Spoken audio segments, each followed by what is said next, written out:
Estava escutando um debate no YouTube e o que eu vou chamar de tecnofóbicos ou tecno-ingênuos, às vezes as duas coisas se confundem, estavam falando da ideia de que chip no cérebro, a tentativa de criar aí uma certa imortalidade de pessoas viverem 120, 150 anos, né?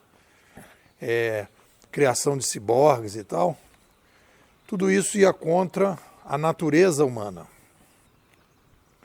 E essa visão da natureza humana, essa frase do Kay é muito boa quando ele diz que toda tecnologia só é uma tecnologia para quem nasceu depois, né?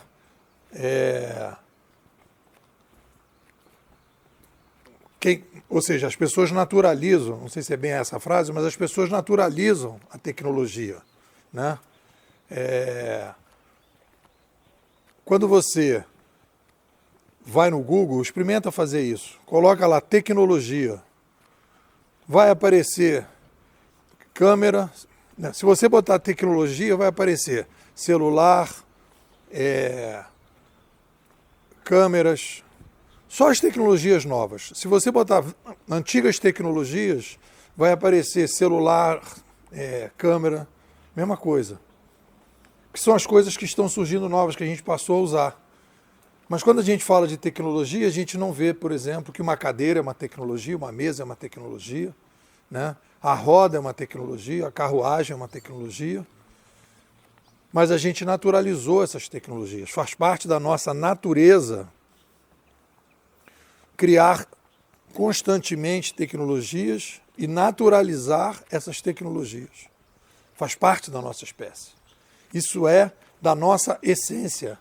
O que é natural para o ser humano é ser uma espécie tecnologicamente mutante. E isso tem um forte impacto na compreensão do século XXI. Eu tenho falado aqui que a gente tem na sociedade, né, o ser humano tem o que a gente vai chamar de perguntas estruturantes.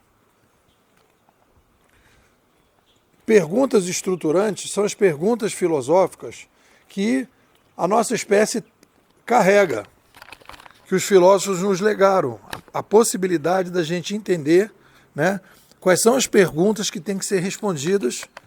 E aí, a partir daí, existem, primeiro, quais são as perguntas fundamentais para a gente responder, e aí quais são as respostas progressivas que vão acontecendo. Aí tem várias linhas de filósofo que respondem de forma diferente. A pergunta número 1, que a gente pode chamar de metafísica existencial, a questão existencial número 1, que desdobra tudo que vem depois, um efeito dominó filosófico, é o quem somos. Quando o McLuhan sugere, né, Titio McLuhan sugere, somos uma tecnoespécie, ele não fala desse jeito, mas ele fala, é uma espécie que, quando cria tecnologia, é recriada. O que ele quer dizer? Que, diferente das outras espécies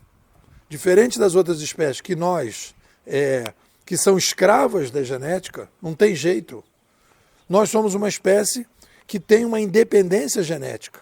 Na hora que se cria uma tecnologia, a nossa espécie pode fazer coisas que não podia antes. E a partir daí, a espécie se recria.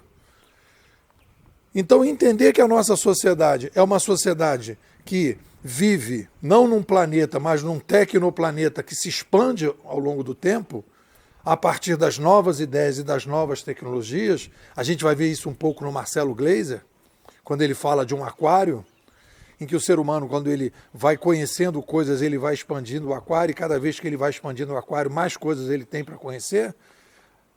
A sociedade é mais ou menos a mesma coisa. Então, a nossa sociedade, ela é o que é pelas tecnologias e pelas ideologias, que a gente vai chamar de cosmosvisões, que nós temos. No momento que eu mudo determinadas tecnologias, a sociedade passa a poder mudar coisas que antes a gente considerava imutáveis, que a gente considerava valores fixos, né? Paradigmas fixos, e aí a partir daí a gente pode alterar. E aí a gente vai começar a entender o novo século. Quando a gente tem uma mudança numa tecnologia central, que é a mídia, e a partir daí você pode fazer uma alteração gigantesca na sociedade, na espécie. É natural. Isso é naturalmente natural para o ser humano. É da nossa essência ser tecnologicamente mutante. Somos a única espécie que nós conhecemos nesse nível. Mas podem ter outras. Podem ter outras. Então, a partir daí a gente começa a fazer a revisão das ciências sociais. A partir dessa nova resposta da pergunta quem somos. Então, quando a gente vai olhar para aquele debate, quando eu olho para aquele debate, eu vejo que as pessoas estão naquela fantasia de que o ser humano é uma espécie que, agora, se a gente colocar chip no cérebro, a gente vai perder a nossa natureza. Como assim? O que a gente pode falar, aí você vai falar, depois então a gente tem que aceitar todas as tecnologias? Não, peraí. A gente não precisa aceitar todas as tecnologias.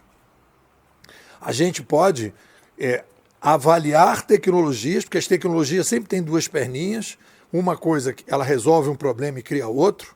Ela cria um problema de manutenção, né? Quando você inventa o carro, que bom, eu vou poder passear de um lado para o outro, eu vou poder transportar coisas de um lado para o outro, mas ao mesmo tempo você cria os acidentes. Quantas pessoas morrem de trânsito no mundo, né?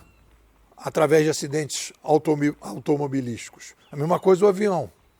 Quantas pessoas já morreram em acidentes de avião? Aí você vai falar, poxa, mas espera aí, então a gente não deveria ter inventado o avião ou o carro? Não, faz parte do problema que aquela tecnologia cria. Então, o que existe não é uma tecnologia que vai quebrar a natureza do ser humano. Existe uma inadequação do uso da tecnologia, que precisa ir se adequando. É o que fez todo o processo, né? São todas as leis de trânsito, todas as regras que foram criadas. No primeiro momento que surgiu o carro, não tinha regra nenhuma. Então ela foi se civilizando, foi se aculturando. Mesma coisa os aviões, todas as regras que foram criadas para que aquele avião possa voar, para garantir que aqueles passageiros vão chegar de um lado para o outro, né? Então, a partir daí, você tem uma estrutura que vai sendo criada, vai sendo trabalhada para que você faça uma adequação. Eu citei no artigo dizendo, se você criou uma caixa de som para ouvir música. Agora, se você bota uma caixa de som num lugar que é super silencioso, uma cachoeira, um recanto, ali é uma inadequação. E aí então vai se dizer, não é adequado colocar caixas de som num lugar que todo mundo quer silêncio. O problema não é a tecnologia, é a adequação que se faz à tecnologia. Então, se você, de alguma maneira, já falou ou repete, né, que isso não é natural do ser humano, ou se você ouvir alguém falar, não, isso não é da natureza do ser humano, você fala, não, peraí, a natureza do ser humano é ser tecnológica. É da nossa essência. Vamos discutir determinadas adequações ou inadequações e ajustes nas tecnologias, mas não questionar as tecnologias por serem não naturais. E aí a gente dá um upgrade na nossa forma de pensar. É isso aí, o que vocês dizem? Bom, pessoal, estamos aí com a melhor escola de futurismo do Brasil, Bimodais. Temos aqui uma narrativa que vai sendo construída ao longo dos anos, com a participação intensa dos bimodais, que tem uma formação, que tem atividades internas, leituras, lives, artigos exclusivos, certificação, debates. Então eu convido você para sair de Matrix, vir conhecer uma narrativa consistente sobre o digital, não é essa fumaçada que está aí, e você vem para cá participar desse processo. Me manda um zap, 21 99608 6422. Vou repetir, 21 99608 6422. Nepô, quero sair de Matrix, quero tomar pílula vermelha, quero ser bimodal.